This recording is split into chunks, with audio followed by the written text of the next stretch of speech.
cards. Okay, there you go. Today in Messilas Yesharim, the Kitzur, we learned about the area of Nikias, that's cleanliness, in working on hatred and revenge, and we have to remove it from our hearts. Absolutely remove it from our hearts. The bottom line is we have to love our fellow Jew as we love ourselves.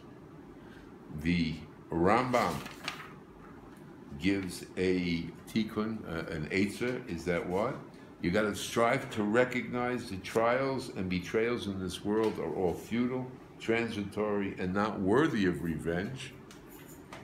And the Sefer HaChinuch says something just amazing and wonderful.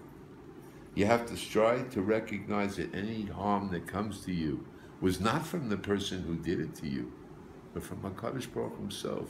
You have to take personal responsibility that came to me because Hashem sent it to me. And the level that we see that we must come to, it's not just a cute thing, it's tremendously difficult. You have to realize that the Borei Olam, the King of the universe, sent this to you, and he's in charge. But they tell of Reb Baruch Ber Leibowitz, who engaged his daughter to a very fine Talmid Chacham.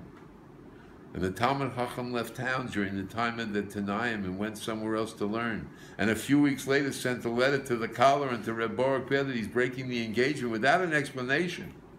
And then asked the Rosh Yeshiva for a letter of recommendation when he was asked to be a Rav in a nearby village. And he had to get a letter from Reb Baruch Ber. And Reb Baruch Ber toiled to make sure he didn't have one bit of bad feelings in that letter, to show, as much as he had been hurt, he had to go and make sure that he didn't carry any grudge or bear any idea of taking revenge, but to give this man a proper letter to get the job.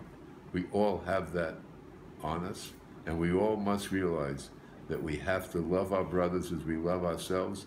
And Rev David Kaplan said beautifully, what do we have to do? We have to have a position in our hearts that we should be someach bechelko, and everybody else should be someach. What you have is what you have. That's the gift that God gave you. Everybody should know that that's what they're supposed to have and be happy in that place. We wish on everybody, and don't hold a sore iron or a grudge against anybody to wanting to diminish what they have one bit, but to give them fully what they need.